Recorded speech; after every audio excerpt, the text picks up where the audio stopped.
वंदे पुरुषोत्तमम। परम प्रेममय श्री श्री ठाकुर जी की वाणी। आलोचना प्रसंग प्रथम खंड से एकांश। आज भी बांध के किनारे तासू में सुबह की बैठक में अनेक तरह के आलोचनाएं हुई। प्रफुल्ल इष्टभृति कुछ दिनों तक करने से ही तो वह सहज हो जाती है। अधिक प्रचेष्टा करना नहीं पड़ता है। क्या उससे हम लोगों की उन्नति होती है? श्री श्री ठाकुर सहज होने पर भी एक अद्भुत शक्ति रह जाती है एवं हर कार्य में ही उसकी सहायता मिलती है। उसकी प्रवृत्तियां भी धीरे धीरे सुविन्यस्त हो उठती है। उसका एक सूत्र निबद्ध समाहार होता रहता है, इसलिए बोध भी उसी प्रकार प्रस्फुटित होता है। इसके अलावा भी वह सिर्फ भाव विलासी नहीं होता है, उसकी चिंता और कर्म में संगति रहती है। इस तरह जीवन में उसके लिए सफलता का पथ खुल जाता है। नित्य इष्टभोग का नैवेद्य निवेदन करने आत्म प्रसाद प्राप्त किया जा सकता है। प्रसाद में प्रसारता है, देकर कुछ करने में ही पाकर पुष्ट और उन्नत होने का पथ। इष्टभृति और को धीरे धीरे बढ़ाते रहना चाहिए। ऐसी प्रचेष्टा एवं तपस्या में रत रहने पर उसकी उन्नति अनिवार्य है।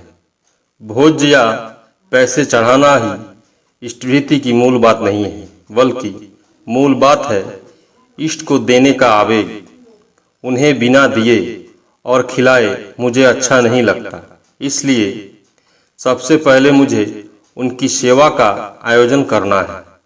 यह आवेग जब मनुष्य के हृदय में नशा की तरह धर दबाता है, तब वह अपने सभी कर्मों में उनको ही अर्घनंदित करना चाहता है। उसके जीवन में एक असीम उत्साह जग जाता है। अक्षमता के साथ हीनमन्यता किस प्रकार जड़ित है, इस विषय में बातें चली।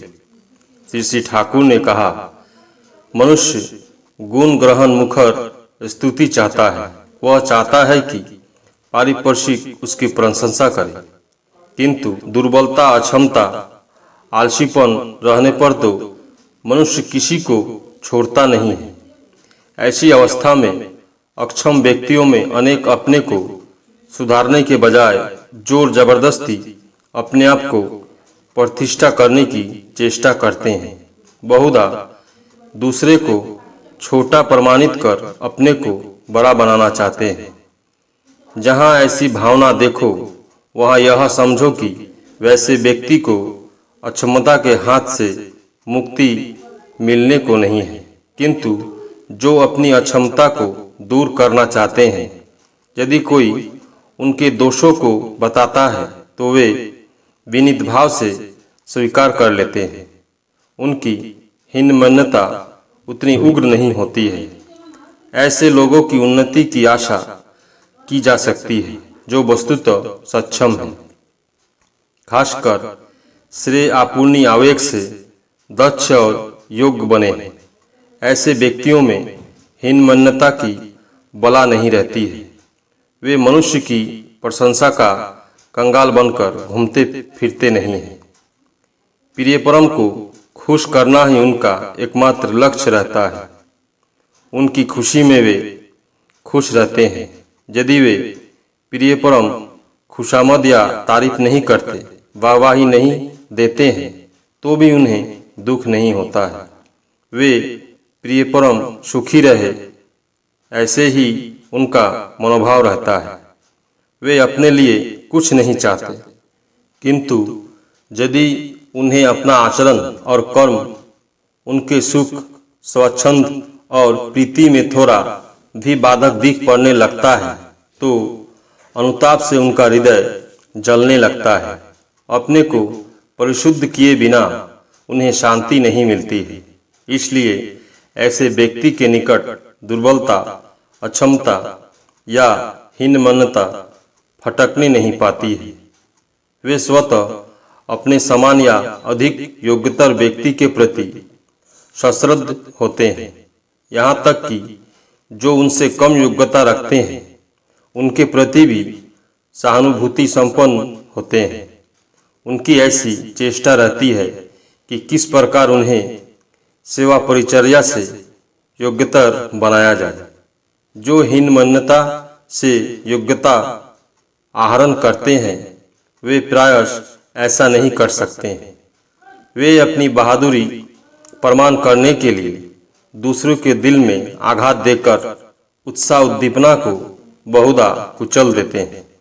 आशा, भरोसा, स्फूर्ति और प्रेरणा देखकर हमदर्दी बंधु की तरह हाथ पकड़कर नहीं उठा सकते हैं।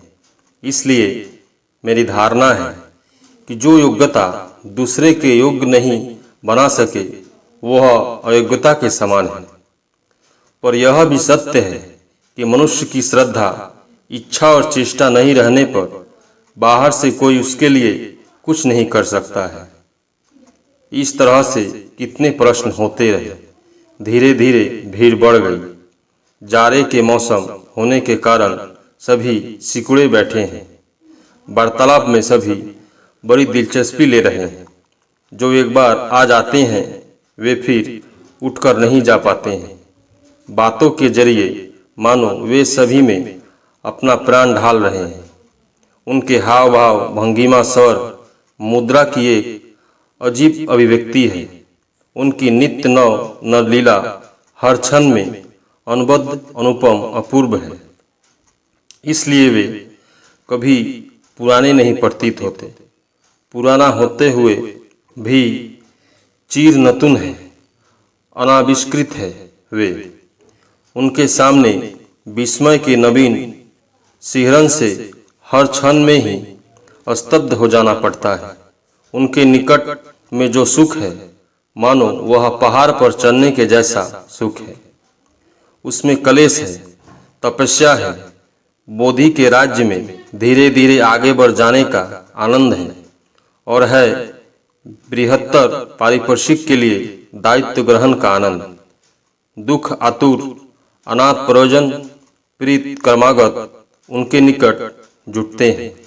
एक दूसरे के द्वारा एक दूसरे की सेवा कराते हैं।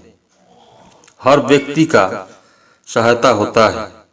जिसे जितनी योग्यता है वह उसके बल पर पारिपार्श्विक की सहायता प्राप्त कर बहुत कुछ कर सकता है। इस प्रकार दुर्बल शक्तिमान होता है। स्वार्थान व्यक्ति प्रेमिक और सेवा बुद्धि संपन्न होता है। अनियंत्रित बुरे विचार वाले व्यक्ति भी सुनियंत्रित और समाज के लिए लाभदायक होते हैं। समाज शक्ति असीम उन्नति के पथ पर बढ़ती है। शरद्दा ने प्रश्न किया, सभी अवतार क्या समान होते हैं? शक्ति का तारतम्य तो रहता ही है, सबों में सभी दिशा तो देखे नहीं जाते। श्री ठाकुर, सभी पूर्ण है, सभी बलिष्ठ है। बड़ा शब्द में परिपूर्ण का भाव है। जब जैसा प्रयोजन होता है उस समय युग प्रयोजन की परिपूर्ति के लिए वैसा आविर्भाव होता है।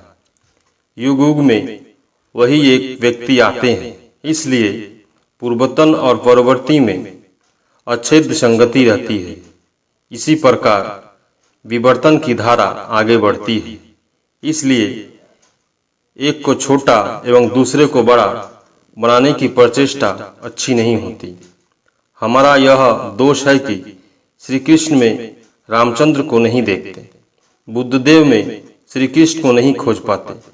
यदि वर्तमान में पूर्वतन को ढूंढने की हमारी बुद्धि रहे तो उनमें ही हम हर पूर्वतन को पा सकते हैं एवं उनको अपना केंद्र बनाकर सारे मानव समाज का हर व्यक्ति अपने अपने वैशिष्ट में अक्षुण्ण रहकर ऐक्यबद्ध हो सकता है, ऐक्यबद्ध होकर ऊपर उठ सकता है। स पूर्वेशामपि गुरु कालेनान वच्छेदात्। आप में आपके पिता है, पितामह है, सभी पूर्वज हैं और आप उनके ही विवर्तित रूप है। परवर्ती भी उसी प्रकार पूर्ववर्ती के विवर्तित रूप होते हैं। यदि आज हम किसी पूर्ववर्ती महापुरुष को समझना चाहते हैं तो वर्तमान पूर्वमान किसी अवतार महापुरुष के माध्यम से ही समझ सकेंगे, अन्यथा उनके मर्म केंद्र का संधान नहीं पा सकते। जो प्रेरित तथागत अवतार महापुरुष या पुरुषोत्तम रहते हैं, उनमें हर के अंदर सभी दिशा रहते हैं। जब विषय का प्रयोजन होता है तभी इस बात का पता चलता है, अन्यथा प्रयोजनोपयोगी कतिपय दिशाएं प्रधान और सक्रिय देखे जाते हैं और दूसरे दिशा का भी बीच बीच में झलक देखा जाता है। अवतार महापुरुष के अलावा भी एक पावक पुरुष होते हैं जो विशेष विशेष ग्लानि को दूर करने के लिए आते हैं। उनमें सभी दिशाओं का वैसा सुसंहत सुसंपन्न समावेश देखा नहीं जाता, तो भी उन लोगों में पूर्ववर्तन के प्रति अनुज्ञता स्पष्ट रूप में रहता ही है। एक व्यक्ति ने तंबाकू भरते समय दियाशलाई की लगातार 4 काठियां खर्च की। श्री ठाकुर की इस ओर दृष्टि पड़ी और उन्होंने कह दिया, यह देखकर समझा जाता है कि तुम कितना मितव्ययी हो। छोटी छोटी बातों को ठीक कर लो तो बड़ी बातों में तुम्हें कोई रोक नहीं सकता। श्रद्धा ने इस बार प्रश्न किया, मीराबाई के जीवन में हम यह पाते हैं कि उनके जो इष्ट थे वे स्वामी के इष्ट नहीं थे। स्वामी के प्रति कोई खिंचाव नहीं था, किंतु स्वामी की ओर आकर्षित होकर ही स्वामी के माध्यम इष्टानुसरण करने की विधि है। श्री ठाकुर माध्यम नहीं है। बात यहीं तक है कि स्वामी के सहयोग से होना चाहिए। इष्टानुसरण का अधिकार सबों को है। स्वामी इष्टानुसरण नहीं करे तो भी स्त्रियों को करना है एवं स्वामी को भी उसी पथ पर लाना है। मीराबाई तो वस्तुतः गिरिधारी लाल के साथ परिणय निबद्ध हो चुकी थी। उसका वहां विवाह करना ही ठीक नहीं हुआ। यदि राणा गिरधारी लाल के भक्त बन जाते तो सोना में सुहागा होता। वे उनके भक्ति पथ के सहायक हो जाते एवं मीरा भी उनके प्रति स्वतः अनुरक्त हो जाती। उसके अंदर इष्टानुराग के साथ स्वामी अनुराग प्रस्फुटित हो उठता। उसमें उसका भक्ति जीवन समृद्धतर होने के बजाय क्षुण्ण होता। ऐसा मुझे विश्वास नहीं होता है। इष्टार्थ आपूरण के साथ संगति रहकर दुनिया की सारी चीजों के साथ हम क्यों नहीं संबंधावित हो। उसमें लाभ के सिवाय क्षति नहीं है। नाना व्यक्ति विषय और मामले को इष्टानुक नियंत्रण में हम जितना ही सुविन्यस्त कर सकते हैं उतना ही व्यक्तित्व बढ़ता है एवं इष्टानुराग भी गहरा होता है और उसी पथ पर धर्म का जो उद्देश्य है सब परिवेश बचना बढ़ना सार्थक होता है। अन्यथा परिवेश के साथ संपर्कहीन जीवन धर्म नहीं कहा जा सकता। पर इसका अर्थ यह नहीं है कि जहाँ इष्ट निष्ठा व्याहत हो वैसे संसर्ग में हम वहाँ ढल पड़े। शायद इसी आशंका से मीरा ने राणा का संघर्ष छोड़ने की चेष्टा की है। यदि राणा को अपने इष्ट के प्रति तीव्र अनुराग रहता तो भी उससे कुछ काम नहीं चल सकता था।